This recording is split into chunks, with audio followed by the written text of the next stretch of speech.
All right, quick pause before we dive in. Can you believe it's already October? I've got some fun news for you. All of this month's fun and profitable power hours are officially scheduled. They're every Wednesday at 1 p.m. Eastern. We get together for a free co-working session, like a midweek space to focus, knock out a priority, and actually get the thing done.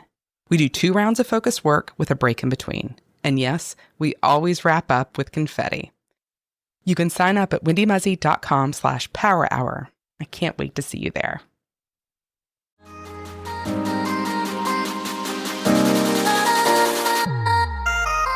Hey there, and welcome to episode 34 of Your Fun and Profitable Online Business. This is the podcast that helps you grow your business with intention, momentum, and of course, a sprinkle of confetti. I'm your host, Wendy Muzzy, a certified money coach, online business strategist, and your hype girl for creating a fun and profitable online business. Now, before we get into it today, I want to thank you for listening. Seriously, every download, every message, every time you hit play, it means so much to me. Thank you, thank you, thank you. Okay, today we're going to talk about the trap that so many entrepreneurs fall into: over-delivering. You know that moment when you hand off a project or you wrap up a coaching call and you realized you did way more than what was actually promised? And instead of feeling like a rock star, you feel drained and maybe even a little resentful. That's what we're tackling today: why it happens, why it hurts your business, and 3 steps to stop over-delivering while still giving your clients an amazing experience. All right, let's get to it. Now, I want to say this loud and clear. I know you're generous. I know you care about your clients. That's not what we're talking about here. What we're talking about is that sneaky pattern of doing way more than you're paid for. This isn't the same as providing excellent service. Let's delineate that right now. Excellence is meeting the promise you made consistently and with care. Over-delivering is moving the goalpost and then wondering why you're getting tired of the game. And it can sneak up on you and eat away at your profit, your confidence, and your energy.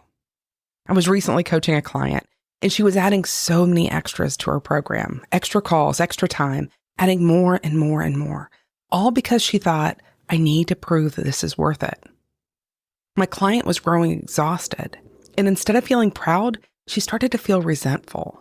And their client never asked for any of the extras. In fact, they were getting overwhelmed. That's the sneaky part of all this. Over-delivering doesn't actually create a more satisfied client. It often leaves you drained and trains your client to expect more for less or stay stuck in inaction. So why does it happen? Maybe it's the fear of losing the client, or thinking your prices are too high, or believing that good service, air quotes there, means giving more than what you promised. And when you over-deliver, you blur the line of what the offer really is. You cut into your profits, and you set yourself up for burnout and resentment. And when resentment creeps in, it shows. Your tone shifts, your emails feel heavier, even your creativity dips. Because part of you is silently saying, I'm doing too much, and I'm not being valued for it. This kills your business. And maybe the most important piece, it keeps you stuck in hustle mode instead of stepping into that powerful CEO energy that's inside of you. Now, here's what I found to be true. Almost every single time, over-delivering is a money mindset issue disguised as good service. It's a form of people-pleasing in business clothes. And I promise you, your clients didn't hire you to be their people pleaser. They hired you to be their guide. This is what I call logifying.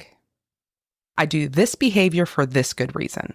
But in reality, it's because of something deeper. Maybe it's insecurity or worry or fear or not enoughness. The list can go on here. But let's call it what it is. So how do you actually stop over-delivering without feeling like you're shortchanging people? I've got 3 steps for you. Step 1, get clear on your offer. Know exactly what's included. Spell it out. What are the deliverables? What's the timeline? If it's coaching, is it 3 sessions? Is it 4? Is it 20? It doesn't matter. Do they get Voxer access? If so, during what hours? And this is key. Put it in writing. This can be your contract or even your sales page.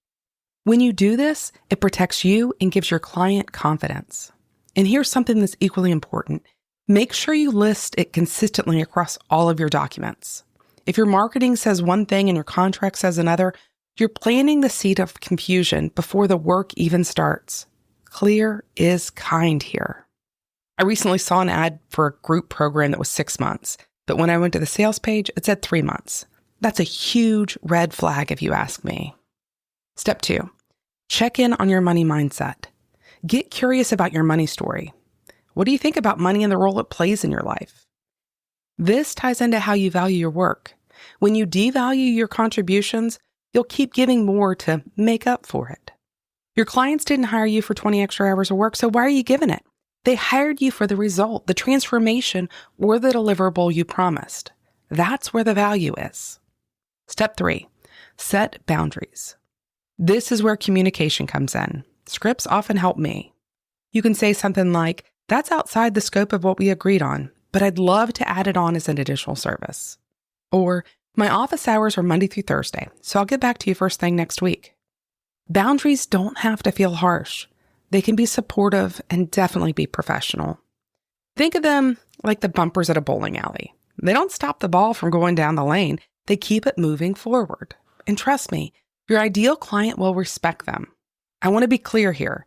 Great client experiences don't come from the extras. They come from being reliable, communicating well, and delivering exactly what you promised on time. So let's take a minute to imagine what happens after you start implementing these strategies in your business. You wrap up with a client and you have energy to spare instead of feeling wiped out. Your clients know exactly what to expect. They trust you and they respect your time. And best of all, your profit goes up without you working harder. Probably working less, actually. Instead of hustling to prove something, you step into the role of a business owner who delivers results with confidence. That's the version of you who grows a business that feels sustainable, not one that's constantly sprinting to keep up. And here's the bonus. When you stop over-delivering, you also create space to innovate, to rest, and to serve more clients without burning out. That's where true growth happens, friend. That feels a lot better, doesn't it? All right. Here's one small step you can take for this week. Take a look at any one of your current offers. Write down exactly what's included. Detail every part. Be clear. Even just seeing your offer written down in black and white can be such an eye-opener. You'll spot where you've been slipping in the extras without even realizing it. If you want a bonus step, identify where you're over-delivering and stop doing that this week. You've got this. I know you can do this. Okay, let's wrap this all up. Today, we talked about why over-delivering isn't the same as excellence, how it hurts your business, and the 3 steps you can take to stop. Get clear on your offer, check your money mindset, and set your boundaries. Remember, over-delivering doesn't serve you or your clients. Boundaries do. This is how you can show up as a confident entrepreneur and keep your business fun and profitable, which is the goal we all have. Now, speaking of fun and profitable, next week we're talking about business foundations. There's not the basic stuff. We're talking about the building blocks that make your entire business feel lighter and more focused. You'll definitely want to check it out. And if today's episode has you thinking, okay, I need some help with my offers or money mindset, I've got a couple of ways I can help. You can grab my Pricing with Confidence resource at wendymuzzy.com/everything. It's $9. Easy peasy. Go get it. Or you can book a discovery call with me at wendymuzzy.com/discovery call. All right. That's everything for this week. Until next time, happy boundary setting.